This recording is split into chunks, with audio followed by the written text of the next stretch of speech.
बात करते हैं अमेरिका और ईरान के बीच आखिर क्या कुछ चल रहा है। तो सवाल यह है कि क्या सुपर पावर अमेरिका के तरकश के सारे तीर खत्म हो चुके हैं? क्या मिडिल ईस्ट के दलदल में फंसकर ट्रंप ने अमेरिका को निहत्था कर दिया है, जिसका खामियाजा अब अमेरिका के सहयोगियों को भुगतना पड़ेगा? एक तरफ ईरान का खौफ तो दूसरी तरफ रूस के न्यूक्लियर अटैक की धमकी। इस दोहरे डर के चक्रव्यूह में फंसे ट्रंप ने नेटो के इतिहास का सबसे बड़ा सरेंडर कर दिया है। जर्मनी रो रहा है, यूरोप कांप रहा है, क्योंकि ट्रंप के सिर पर दोहरे डर का साया मंडरा रहा है। खाली तरकश और पुतिन का खौफ, जी हां, लगातार ये बना हुआ है। और ऐसे में सवाल उठ रहा है कि आखिर अब इस युद्ध का अंजाम क्या हो सकता है। वही एक बड़ी खबर आपको बता दें, होर्मुज में अमेरिकी सेना की बड़ी कार्रवाई देखने को मिली है। तो होर्मुज में अमेरिकी सेना ने बड़ी कार्रवाई की है। होर्मुज में अमेरिका ने ईरान के 4 ड्रोन मार गिराए हैं। ईरान के रडार ठिकानों को भी बनाया निशाना। तो ड्रोन हमलों से समुद्री यातायात को खतरा है। यूएस की तरफ से कहा जा रहा है कि ड्रोन हमले होते हैं तो समुद्री यातायात प्रभावित होगा, बड़ा खतरा उस तरफ दिख रहा है। आत्मरक्षा में ईरानी ड्रोन मार गिराए गए हैं, तो हर हमले का जवाब देने को तैयार है। यूएस की तरफ से बयान भी आया कि जो भी हमला होगा उसका जवाब हम देंगे। आत्मरक्षा में ईरानी ड्रोन मार गिराए गए हैं, लेकिन ईरान के रडार ठिकानों को भी निशाना बनाया गया है। ड्रोन हमलों से समुद्री यातायात को खतरा है कि अगर ये जंग समुद्र में शुरू हो जाती है, वार प्रतिवार होते हैं, तो ऐसे में ड्रोन हमलों से समुद्री यातायात प्रभावित होगा और इसका बड़ा नुकसान बाकी लोगों को भी हो सकता है। जो शिप्स समुद्र में आसपास दिख रहे हैं, अगर ड्रोन हमले हो सकते हैं, बहुत सटीक नहीं होंगे, तो वहां भी खतरा बढ़ सकता है। तो ड्रोन हमलों से समुद्री यातायात को खतरे की बात यूएस की तरफ से कही जा रही है। होर्मुज में अमेरिकी सेना की बड़ी कार्रवाई मानी जा रही है और ऐसे में अमेरिका ने भी ईरान के 4 ड्रोन मार गिराए हैं। ईरानी रडार ठिकानों को भी निशाना बनाया गया है। ड्रोन हमलों से समुद्री यातायात को खतरा बताया अमेरिका ने। आत्मरक्षा में ईरानी ड्रोनों को मारा गिराया है और हर हमले का जवाब देने की तैयारी है। यूएस की तरफ से ये भी कहा जा रहा है कि हर हमले का जवाब हम देंगे, लेकिन जिस तरह से समुद्री यातायात को लेकर चिंता जाहिर की अमेरिका ने कि यहाँ पर समुद्री यातायात प्रभावित हो सकता है।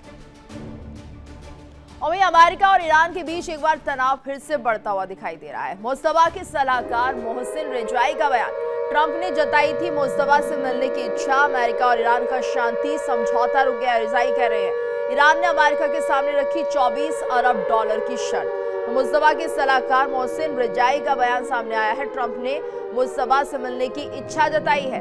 अमेरिका और ईरान के बीच फिर से तनाव बढ़ता हुआ दिखाई दे रहा है, क्योंकि अमेरिका और ईरान के बीच जिस तरह से मुस्तफा के सलाहकार मोहसिन रेजाई का बयान सामने आता है, ट्रंप ने मुस्तफा से मिलने की इच्छा जताई है। अमेरिका और ईरान का शांति समझौता रुका हुआ है। तो ईरान ने अमेरिका के सामने 24 अरब डॉलर की शर्त रखी है। तो ये तमाम शर्तें और अभी भी किसी तरह से बात बनती हुई दिखाई नहीं दे रही है। तो ऐसे में जिस तरह से लगातार ये माहौल बना हुआ है, तो इसे समझना बहुत ज़रूरी होगा कि आखिर ट्रंप ने मुस्तफा से मिलने की इच्छा जताई है तो उनके दिलो दिमाग में क्या कुछ चल रहा है, क्या कोई और प्लान तैयार है। तो ऐसे में जिस तरह से लगातार ये चर्चा हो रही है और ईरान ने अमेरिका के सामने 24 अरब डॉलर की शर्त रखी है, तो इसे समझना भी बहुत ज़्यादा ज़रूरी हमारे लिए होगा, क्योंकि अगर इतनी बड़ी शर्त को अमेरिका नहीं मानता है तो क्या समझौता नहीं होगा, क्या बीच का रास्ता नहीं निकलेगा। अमेरिका और ईरान के बीच जो तनाव बढ़ रहा है वो कम नहीं हो रहा है। दूसरा ये कि मुस्तफा के सलाहकार मोहसिन रेजाई अगर बयान दे रहे हैं कि मुस्तफा से मिलने की इच्छा ट्रंप जता रहे हैं, तो इसके पीछे की क्या वजह है? क्या ये समझौता है? क्या दूसरे तरीके से समझाने की कोशिश होगी? मुस्तफा से अगर ट्रंप मिलते हैं तो क्या वो समझ पाएंगे? ये भी देखना बहुत ज़रूरी है। तो यहाँ पर देखिए जिस तरह से पूरा माहौल बना हुआ है, ऐसे में ये समझना बहुत ज़्यादा ज़रूरी हो जाता है कि आखिर अब आगे क्या कुछ होने जा रहा है। और इसी पर चर्चा करने के लिए हमारे साथ मेहमानों का खास पैनल भी जुड़ चुका है। हमारे साथ रिटायर्ड ग्रुप कैप्टन आशीष सहाय जी जुड़े हुए हैं, साथ ही साथ भू राजनीतिक विश्लेषक रितेंद्र माथुर जी हमारे साथ बने हुए हैं और मनोज कुमार जी भी हमारे साथ जुड़े हुए हैं, भू राजनीतिक विश्लेषक हैं। आप सभी का बहुत बहुत स्वागत है इंडिया डेली पर। और जिस तरह का माहौल इस वक्त बना हुआ है, ग्रुप कैप्टन आशीष सर, आपसे हम समझना चाहेंगे फिलहाल क्या माना जाए, क्या कोई डील भविष्य में होने जा रही है या कोई युद्ध के संकेत मिल रहे हैं अमेरिका और ईरान के बीच? जय हिंद गीतू। अब इस पे कयास लगाना भी लगता है कि एक्चुअली एकदम ही हवा में अंधा फायर के बराबर है, क्योंकि कहीं से कोई इंफॉर्मेशन एक्सेप्ट द मीडिया, जो ईरान की मीडिया है वहां से या CNN वगैरह से आ रही, और वो कहीं से ऑथेंटिकेटेड नहीं है। तो ऑफिशियल आधिकारिक तौर पे जितना मालूम है उसको देखते हुए अभी लगता है कि मामला वही है जहां एक हफ्ते पहले था। और एक हफ्ते पहले दो डेवलपमेंट जो हुए थे वो क्यूरियस थे कि अगर ट्रंप ने, जेडी वैंस ने और रूबियो ने एक साथ अलग अलग जगहों पे बोला था कि जो फाइनल ड्राफ्ट है उसको ट्रंप साइन करने वाले हैं, it is lying on Trump's table, उसके बाद उस एमओयू के ड्राफ्ट का यूएसए से वाया पाकिस्तान तेहरान जाने का मतलब अभी तक हम कम से कम I can not analyse, because उसका कोई डिटेल कि कौन से वर्ड्स चेंज करने थे या हॉर्मुज खोलने का कौन सा वो क्लॉज था जिसपे ट्रंप नाराज थे या नहीं रेडी थे, या ईरान ने उसके बाद कोई नया क्लॉज लगाया कि नहीं लेबनान में पहले विड्रॉ करो क्योंकि आईडीएफ विड्रॉ नहीं कर रही। ये हमें एकदम ब्लाइंड जोन में है जीतू इस समय। और एक और चीज अब एकदम 100% कंफर्म हो गई है कि while Trump is saying that he is not in a hurry, IRGC is showing that they are not in a hurry. उनको कोई जल्दीबाजी नहीं दिख रही है, कोई उनकी तरफ से नई मूवमेंट नहीं दिख रही है। नई मूवमेंट नए फ्रंट्स पे हो रहे हैं, जहां सऊदी अरेबिया, तुर्की और पाकिस्तान मिलकर एक नया कोई कोलिशन अलॉन्ग विथ ओमान, जिससे ट्रंप बहुत नाराज हैं। ये एक नया कुछ अंदर ही अंदर बातचीत चल रही है इनकी, क्योंकि इसराइल जैसे जैसे लेबनान में घुसता जा रहा है उससे अरब वर्ल्ड में अच्छी खासी एक they are showing signs of major discomfort. कल 35-36 अरब देशों ने यूनाइटेड नेशन सिक्योरिटी काउंसिल के अंदर एक कोई स्टेटमेंट, कोई प्रपोजल, कोई रिकमेंडेशन भेजी है, जिसके बारे में उन्होंने एक live short notice press conference की। उस प्रेस कॉन्फ्रेंस को अगर आप देखेंगे, आपके दर्शक अगर देखेंगे, तो आपको दिख रहा था कि they are uncomfortable, they are agitated, but at the same time I mean they had no substance to talk. जी गीतू, आप कुछ कह रहे थे? बिल्कुल, और ऐसे में एक बड़ी खबर आ रही है, अपने दर्शकों को बता दें, ईरान को लेकर ट्रंप का नया बयान सामने आया है। ये बड़ी खबर आ रही है, ईरान को लेकर ट्रंप का नया बयान। ईरान के साथ हमें बड़ी सफलता मिल रही है, ट्रंप ने कहा। ट्रंप का ईरान के परमाणु कार्यक्रम पर बड़ा दावा। तो ईरान परमाणु हथियार रखने की स्थिति में नहीं है, ईरान के परमाणु कार्यक्रम पर हमारी कड़ी नजर बनी हुई है। ट्रंप ने एक और बड़ा दावा कर दिया है कि यहाँ पर ईरान के परमाणु कार्यक्रम पर जिस तरह से हथियार रखने की स्थिति में ईरान नहीं है, ये जिक्र किया है उन्होंने। ईरान के परमाणु कार्यक्रम पर हमारी कड़ी नजर बनी हुई है। तो अभी भी परमाणु हथियार को लेकर ट्रंप ने बहुत साफ शब्दों में बड़ा बयान दे दिया कि ईरान के साथ हमें बड़ी सफलता तो मिल रही है, लेकिन इसके साथ साथ परमाणु कार्यक्रम पर भी वो दावा कर रहे हैं। और इसी को लेकर लगातार चर्चा भी बनी हुई है कि ईरान के परमाणु कार्यक्रम पर हमारी कड़ी नजर बनी हुई है। लेकिन इस नजर का क्या फायदा रितेंद्र माथुर जी, क्योंकि आपकी नजर तो बनी हुई है लेकिन कुछ हो नहीं पा रहा है। उल्टा होर्मुज का मामला और अटक गया है बीच में, यानी कि इसी तरह की शांति वार्ता नहीं, और आने वाले दिनों में जो रणनीति में बार बार बदलाव ट्रंप कर रहे हैं उससे भी कुछ होता हुआ फिलहाल तो नहीं दिख रहा है। देखिए, इस समय एक ही रणनीति इनके सामने, अमेरिका के सामने, और इनके साथ में जो इजराइल है, इनको बेसिकली जो जहां प्रॉक्सीज जो हैं उनको एलिमिनेट करना है। लक्ष्य इनका प्रॉक्सीज को एलिमिनेट करना है, और आईआरजीसी भी एक प्रॉक्सी है। जिस दिन हिजबुल्ला खत्म हो गया है, हिजबुल्ला कमजोर पड़ गया, उस दिन अगला नंबर आईआरजीसी का ही होना पड़ा है। तो ये देखिए, सारी सिचुएशन में इस तरीके से प्राप्त हो रही है, और ये सब टाइम ले रहे हैं ये लोग, सारे लोग मिलकर। और टाइम मतलब फायदे के लिए टाइम ले रहे हैं। डोनाल्ड ट्रंप जो कह रहे हैं we are reach to conclusion, yes he is reaching to conclusion. वो टाइम जो ले रहा है, गेन कर रहा है, उसमें डिसीजन तक, फाइनल स्टेप तक पहुंच रहा है। इनके दो लक्ष्य हैं वहां पे। एक तो स्ट्रेट फॉरमोस्ट तो इन्होंने दादागिरी करके रोक लिया, दुनिया के सामने विकल्प खड़ा हो गया कि अब आप रास्ता खोजो और अपना निकलो, दूसरा रास्ता से निकालो। अब कैप ऑफ गुड होप का रास्ता निकाला जा रहा है एक, बेशक उसमें टाइम लग रहा है, पर कम से कम जहाज निकलेंगे तो सही। आज महीने भर से सब जहाज रुके पड़े हैं वहां पे, तो इससे अच्छा जहाज उस दो लंबे रास्ते से जाएंगे। और ज्यादा ज्यादा जैसे भारत का जहाज अगर वेनेजुएला से आना है तो वहां से लगभग 22 दिन लगेंगे उसको आने में, और 25 दिन या 40 दिन भी लग सकते हैं। और ये जो स्ट्रेट ऑफ हार्मोज के रास्ते से आना, ये 20-22 दिन में आ जाता है। तो 15,000 किलोमीटर, 22,000 किलोमीटर, थोड़ा डिस्टेंस का फर्क पड़ता है, पर एटलीस्ट सेफ रीजन है, रूट से आ जाएगा वो, और सेफली आ जाएगा, उसको खतरा नहीं रहेगा, कुछ नहीं रहेगा। ये जो सब जो सिचुएशन बन रही है, वो दुनिया के सामने विकल्प तैयार कर रहे हैं, क्योंकि एक ही रास्ता पकड़ा हुआ है, तो उस पर दादागिरी कर लेते हैं लोग, गड़बड़ करते हैं। और ईरान को दुनिया के सामने पेंट करना कि ये देश जो है वो आतंकवादी कंट्री है, और ये लोगों को सब पतंग कर रहा है, और ये इसमें सफल हुआ अमेरिका, इसमें कोई दो मत नहीं। दूसरे जो वहाँ प्रॉक्सीज है, जो बाकी दुनिया के लिए खतरनाक है, खाली उस गल्फ देशों के लिए, ये इसराइल के लिए खतरनाक, ऐसा नहीं है, सबके लिए खतरनाक लोग हैं। क्योंकि इनके जो प्रॉक्सीज पैसा लेते हैं वो अपने दूसरे मिशनरीज पैदा करते हैं। और भारत जैसे देश है, यहाँ पे भी कुछ लोगों को फंड मिलते हैं, वो भी यहाँ नेगेटिव एक्टिविटी, क्रिमिनल, आतंकवादी गतिविधि यहाँ में संचालित करते हैं। तो सारे दुनिया भर के अंदर यह स्थिति हमारे सामने है। इस समय अमेरिका को हम इसलिए सपोर्ट करते हैं खाली, जैसे साहिब साहब ने भी एक दो कहा कि इस समय जो समाचार आ रहे हैं वो अनकन्फर्म्ड है। Yes, information are unconfirmed, but कैसा है कि हम खाली मूल्यांकन कर सकते हैं चीजों का, जो समस्या चल रही है उसका मूल्यांकन करना उचित है हमारे लिए। जैसे हम लोग कर सकते हैं कि इसमें अमेरिका का स्टेप ठीक जा रहा है, ऐसा नहीं कि स्टेप अमेरिका नहीं गलत जा रहे हैं। हाँ, ये कि वो स्टेटमेंट्स कुछ ऐसे देते हैं, तो स्टेटमेंट्स हम उनको मूल्यांकन करते हैं कि ये पता नहीं क्यों ऐसा बोल रहे हैं, सब क्यों बोल रहे हैं, ये सब बातें हम लोग करते हैं। पर वो इस समय स्टेप जो पॉलिटिकल स्टेप है या स्ट्रेटेजिक स्टेप है उनको ठीक है। जैसे अभी अली खोमैनी से मिलना चाहते हैं, तो अली खोमैनी का सबसे बड़ा जो उनका बेटा मुस्तफा खोमैनी से मिलना चाहते हैं, तो मुस्तफा की स्थिति क्या है वो दुनिया को नहीं मालूम है कि वो कैसे हैं, ठीक है कि नहीं, को डमी तो नहीं आके खड़ा हो गया मुस्तफा साहब के नाम पे। तो कहीं ये हो माथुर सकता है आने वाले सर, समय। ये भी एक रणनीति तो नहीं है ट्रंप की, ये देखना और ये समझना कि मुस्तफा खामनेई है कहां पर? बिल्कुल बिल्कुल बिल्कुल है ये, बिल्कुल स्टडी इसको मान के मैं कल भी बोल रहा था, ये ट्रैप है, अमेरिका का ट्रैप है ये, कि अगर मुस्तफा खोमैनी है तो मिलो मेरे से, नहीं तो मैं उनसे मिलता हूँ जाके, आप मत आओ, मैं आपको मिलने आता हूँ, आपकी तबीयत खराब है, तो ऐसा करके। और ये खाली उसको निकालने का चक्कर है कि एक बार दुनिया के सामने आया तो फिर तो बैठे हम, इजराइल बैठा हुआ कि हमने लास्ट अटेम्प्ट जो किया था वो हमारा फेल हो गया, अब की बार फिर अटेम्प्ट करते हैं। तो मैं बता रहा हूँ कि अगर ये है जीवित, ठीक है, स्थिति में है, आए सामने, बैठेंगे, बात करेंगे। और एक कम से कम ईरान के अंदर एक चेहरा तो है, कम से कम उससे बात कर सकते हैं, क्योंकि जितने भी लोग हैं सब आईआरजीसी के साथ जुड़े, जैसे पेजिशकियन भी पहले आईआरजीसी की हेड रहे हैं, और गालिबाफ साहब तो पूरे इंचार्ज ही रहे हैं। तो इस तरीके सारे के सारे जो वहाँ के जो टीम है पूरी की पूरी उन्हीं की है, बेशक वो सीनियर्स हैं। और आज के नए लड़के जो आ गए, ये वाहिदी वगैरह, ये उनकी नहीं सुनते, ये दादागिरी दिखाते हैं उनके ऊपर। तो सिचुएशन वहाँ की बड़ी खराब है। अब वहाँ के देश के अंदर देखेंगे तो हम लोग उनको देश के नजरिए से देखें तो प्रशासन के अंदर जो लोग बैठे हैं उनके सामने बहुत समस्या है। जी बिल्कुल। और ऐसे में अब ये समझना होगा मनोज जी कि आखिर ट्रंप ने ये एक तरह से जो ट्रैप बिछाया है उसमें क्या वाकई मुस्तफा खामनेई सामने आते हैं, नहीं आते हैं, चर्चा होगी नहीं होगी, और शायद इसी वजह से उनके सलाहकार की तरफ से भी कुछ बयान सामने आ रहे हैं। यानी कि अगर वाकई मुस्तफा खामनेई को लेकर कोई जानकारी नहीं है तो यहाँ पर किस डायरेक्शन में ये बातचीत आगे बढ़ाई जा सकती है? क्या आपको संकेत लग रहे हैं? क्या इसको लेकर कोई बहाना बना दिया जाएगा कि अभी हम सोच रहे हैं, या फिर कुछ और तरीके से इस मुलाकात को टालने की कोशिश ईरान करेगा?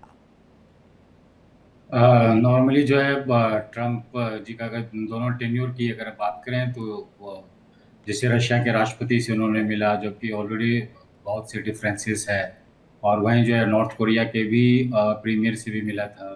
तो मुझे ऐसा लग रहा है कि नॉर्मली ट्रंप देखते हैं कि जो उनसे डिफरेंसेस में रहते हैं, जो भी शासनाध्यक्ष, उनसे जरूर मिलते हैं। और इसी क्रम में मुझे ऐसा लग रहा है कि मुस्तफ़ा से जो है उन्होंने एक मिलने का बात कही जा रही है। लेकिन जब तक कोई कंक्रीट प्रपोजल ना आए अमेरिका के साइड से कि इस युद्ध को लेकर के कैसे किस तरह से समाप्त किया जा सकता है, सिर्फ एक ही बात पे वो अड़े हुए हैं कि ईरान को जो है परमाणु बम नहीं बनाने देंगे, यही उनका सबसे बड़ा मुद्दा है। इसी को लेकर के उन्होंने फरवरी 28 को उन्होंने इजराइल के साथ मिलकर के हमला किया था। और जबकि ऑलरेडी ऑलमोस्ट जो है हम लोग को पता है, जो कि इंफॉर्मेशन आया था कि लगभग जो है सोल्यूशन हो चुका है, और सभी इश्यूज पे ईरान जो है वो एग्रीड हो गया है अमेरिका के साथ कि हम परमाणु बम नहीं बनाएंगे। और जो भी आप एनरिच्ड यूरेनियम की बात करें, जिसको लेकर के भी कुछ प्रपोजल आया था और लगता था कि अब सोल्यूशन हो जाएगा, लेकिन एकाएक जिस तरह से हमला किया है उससे लग रहा है कि एक क्रेडिबिलिटी पे तो अमेरिका के या जो फेथ होता है उस पर अब तो ईरान को रहा नहीं। तो जब तक ऐसा लग रहा है कि अमेरिका के साइड से कोई स्ट्रॉन्ग प्रपोजल ना हो, तो मिलने से भी क्या फ़ायदा है? वो मुस्तफा अगर मिलते भी हैं तो फिर क्या बात होगा? ऑलरेडी जो 4 प्रपोजल ट्रंप ने रखा है उस पर तो डिस्कशन हो ही रहा है। और ईरान तो चाह ही रहा है कि स्टेट ऑफ हॉर्मुज़ में जो अमेरिका ने वहाँ पे रोक के रखा है सभी वाइल्ड टैंकर को, उसको अगर जाने दिया जाए तो सेकेंडरी या लास्ट में जो है परमाणु न्यूक्लियर इशू को लेकर के हम डिस्कशन करेंगे। लेकिन इसके लिए जो है हम लोग देख रहे हैं कि ट्रंप तैयार नहीं है। तो इस तरह का प्रपोजल जो आया है कि मुस्तफा से मिलेंगे, ये लग रहा है एक टाइम टेकिंग वाली बात है। जिस तरह से हम लोग देख रहे हैं कि वो अमेरिका के पार्लियामेंट में भी जो है कुछ रिपब्लिकन जो है वो ट्रम्प के डिसीजन से डिसएग्रीड किए हैं। एक प्रपोजल भी इस युद्ध को लेकर के जो है पास हुआ है, उसमें रिपब्लिकन मेंबर भी जो है डेमोक्रेट को साथ दिया है। तो जो जिस तरह से और ये भी आया है वहाँ पे कि ट्रम्प एडमिनिस्ट्रेशन का ये कहना है कि ये युद्ध जो है रुका हुआ है, ईरान के साथ वार्ता चल रही है, जल्दी सोल्यूशन हो जाएगा। ये एश्योरेंसेस जो है पार्लियामेंट को वहाँ पे दिया जा रहा है, जबकि जी वहाँ के पार्लियामेंटेरियन है उनको वो ये बोल रहे हैं कि अभी युद्ध चल रहा है, क्या हासिल हुआ इस युद्ध से। वो पूछ रहे हैं ट्रम्प से कि आपने 3 महीना से आप जो युद्ध कर रहे हैं ईरान के साथ, हासिल क्या हुआ। तो ट्रम्प के पास कोई आंसर नहीं है कि अब तक जो है इतना जी बम्बार्डमेंट करने के बाद भी, सीज फायर करने के बाद भी, जो भी सैंक्शंस ईरान पे लगाया जा रहा है उससे क्या मिला। अभी तक कोई कंक्रीट आंसर नहीं दे पाया है। तो मुझे ऐसा बिल्कुल लग रहा है कि वो टाइम बाय कर रहे हैं और ये सोच रहे हैं कि अगर ज़्यादा से ज़्यादा टाइम लिया जाए, जिससे जो है ईरान का इकोनॉमी अगर और डैमेज होता बहुत है सी तो चीजें इसमें दिखाई दे रही है मनोज सर की या तो टाइम लेकर ईरान की इकोनॉमी को अफेक्ट करना, दूसरा जिस तरह से बड़ी खबर आ रही है, पहले ये बता दें अपने दर्शकों को, ईरान सरकार के समर्थन में तेहरान में प्रदर्शन हुए हैं। तो बड़ी खबर, ईरान सरकार के समर्थन में तेहरान में प्रदर्शन, रेवोल्यूशन स्क्वायर में जमा हुई हजारों की भीड़, सरकार और सेना के समर्थन में निकाली गई रैली। ये बड़ी खबर इस वक्त सामने आ रही है। ईरान सरकार के समर्थन में तेहरान में प्रदर्शन हो रहे हैं, रेवोल्यूशन स्क्वायर में जमा हुई हजारों की भीड़, सरकार और सेना के समर्थन में रैली निकाली गई है।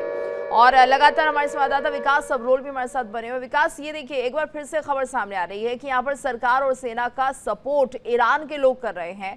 तेहरान में ये रैली निकाली गई है, कितना सही है और कितना गलत इसे समझे? देखिए, लगातार हम एक बात तो कहते हैं कि हर जगह जो है नरम दल और गरम दल जिसे कहा जाता है वो दोनों मौजूद होते हैं। ऐसे में कितने लोग थे ये मैटर करता है। जिस तरह से खबर आ रही कि हजारों लोग थे, तो हजारों की गिनती में लोग वही हो सकते हैं जो कहीं ना कहीं आईआरजीसी के समर्थक हैं, जो आईआरजीसी के साथ चलते हैं या आईआरजीसी के अपने लोग हैं, वही बाहर निकले हैं। क्योंकि देखिए, जब देश पे इस तरह की आपदा आती है तो काफी ज्यादा लोग जो होते हैं वो ज्यादा बोल नहीं पाते, क्योंकि आईआरजीसी जैसे जितने चरमपंथी ग्रुप हैं ये उन लोगों को बोलने नहीं देते, और जो बाहर निकल के बोलेगा उसको मार गिराया जाएगा। तो ऐसे में ज्यादातर लोग चुप ही रहते हैं, और वही लोग जो आईआरजीसी के समर्थन में, कुछ लोग ही कह सकते हैं, वही बाहर निकलते हैं। और इसी को मीडिया में जो है कहीं ना कहीं बढ़ा चढ़ाकर दिखाया जा रहा है कि देखिए दोनों देश जो अपने आप को सही बताने की कोशिश कर रहे हैं, और ये रणनीति जो है कहीं ना कहीं ईरान की है, ये दिखाने के लिए कि उसके देश के लोग उसके साथ खड़े हैं। और ऐसे में अमेरिका को गलत दिखाने की रणनीति जो है ये जो है ईरान द्वारा की जा रही है। देखिए, ये जो पूरा समझौता है इसमें कहीं ना कहीं ट्रस्ट फैक्टर जो है वो सामने आ रहा है। ट्रस्ट फैक्टर नहीं एक कायम कर पा रहे दोनों देश। दोनों देश अपने आप को बड़ा बताने के लिए, अपने आप को बेहतर बताने की कोशिश में इस सीज फायर को जो है एस्केलेट करते जा रहे हैं। और यही कारण है कि ये युद्ध जो है एक तरह से देखा जाए तो ये युद्ध का जो समय है या ये जो हालात है ये बद से बदतर होते जा रहे हैं। और यही अब दिखाने की कोशिश रेवोल्यूशन स्क्वायर पे भी की गई है कि कुछ लोगों को इकट्ठा कर वहां पर आईआरजीसी ने दिखा दिया है कि हमारे लोग हमारे साथ हैं। और ये अमेरिका को गलत ठहराने की एक रणनीति जो कोशिश है जो लगातार देखी जा रही है। दोनों देश कहीं ना कहीं कूटनीतिक तरीके से अपने आप को बेहतर और दूसरे देशों को गलत बताने की जो कोशिश कर रहे हैं, ये उसी का एक हिस्सा है। जी बिल्कुल। और ऐसे में इससे पहले भी हम शायद इस तरह की खबरें देख चुके हैं कि सरकार और सेना के सपोर्ट में रैली निकलती है, और जो सेना कर रही है उसको लेकर लगातार जो वहाँ के लोग हैं वो कहते हैं कि ठीक हो रहा है जो हो रहा है। हालांकि एक खबर ये भी आती है कि लोग परेशान बहुत ज़्यादा वहाँ पर हो रहे हैं, और जो उनकी रोज़मर्रा की ज़रूरतें हैं वो भी उस हिसाब से पूरी नहीं हो रही है। इकॉनमी जो है वो ध्वस्त होती हुई दिखाई दे रही है। तो इसे हम कैसे समझे जाए? क्या नरम दल और गरम दल के व्यू में समझे, या फिर जो ईरानियन हैं वो एक अलग तरीके की सोच रखते हैं? मेरे पास जो भी इनपुट है इंक्लूडिंग देयर मीडिया, उसके हिसाब से ये जो तेहरान में जितने भी झंडे लेकर और लोग सड़कों पे आते हैं ना, ये तो मैनेज्ड है, इसमें मुझे कोई डाउट नहीं है। This is a state and a stage managed activity, जिसको अपने खुद इंटरनल कॉन्फ्लिक्ट को, इंटरनल अपराइजिंग को अलाइन करने के लिए, खत्म करने के लिए, ये दिखाने के लिए कि आईआरजीसी इज इन कमांड, उसके अपने अंदर के इश्यूज को रिजॉल्व करने के लिए है। ये शो बाहर वालों के लिए कम है। देखिए इंडिया डेली 24/7 अब आपकी स्मार्ट टीवी पर। इंडिया डेली मौजूद है सभी डिजिटल प्लेटफॉर्म पर लाइव और लगातार। इंडिया डेली 24/7, हर दिन राष्ट्र को समर्पित।